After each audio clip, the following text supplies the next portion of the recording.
involved is actually an Australian. We have been able to put together some sort of profile based on information there on social media. Nine's Ross Greenwood joins us in the studio. Ross, let's go through the details. So the name that's been there for quite some time that we haven't revealed until now, but we can because it's been broadly published in New Zealand media and Australian, Brenton Tarrant. Now, our understanding is that right now New South Wales Counter-Terrorism Police are right now undertaking activities in Coffs Harbour, in the Coffs Harbour region. We're not certain whether that is exactly where this person is said to have lived, but we do know that it is New South Wales, and certainly that the New South Wales Counter-Terrorism Police, as we speak, have got activities underway. So this name has been out there on social media for quite some time. It's under this name that the person has tweeted and also been putting out these horrendous Facebook images, which I should point out have been taken down, or at least attempted to have been taken down by both Twitter and Facebook. We do not know whether that's the individual being arrested there by the New Zealand authorities just a short time ago. Those videos have been taken down, but also the accounts of Brenton Tarrant on social media, particularly on Facebook, where you can live stream, have also been shut down. What we know about Brenton Tarrant is that he is 28 years old.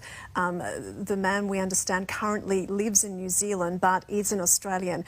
And our police contacts have been able to confirm that he has family in Grafton in New South Wales, which is why we see New South Wales Counter-Terrorism Police focusing their attention there. Neil Fergus joins us in the studio. Neil, thank you so much for your time. Where to from here, knowing that an Australian is potentially at the centre of all this?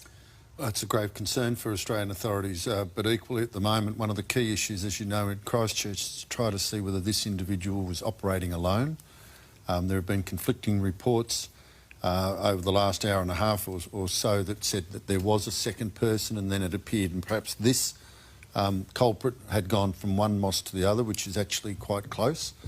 But it's extremely well coordinated, and the person that we do know is in custody appears to be the person who was the main perpetrator, according to the early reports. And that person was very, very well armed and prepared, and had probably done a fair bit of reconnoitring of those sites, not because they're clandestine or hard to find or anything of that nature, but because the timing of it for the prayers was, the Jummah prayers occur at a certain time, and this person appears to have planned the attack when the most people would have been at prayers. Neil, you've worked as a diplomat for many years. I mean, the cooperation between Australia and New Zealand now as they try and piece together exactly what has taken place here. And again, we're taking more live shots out of New Zealand as we speak with Neil Fergus.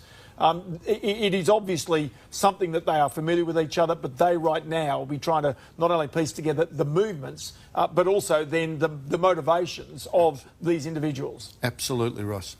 The relations between New Zealand police, and they have a national police force compared to our states, is superb. I mean, they've been over here and sworn in as special constables to act on certain events, political summits, the Sydney Olympic Games. They're going to take you for a live shot. We also have a tremendous interaction between ASIO and the New Zealand Secret Intelligence Service. Queensland is watching the #1 news hour.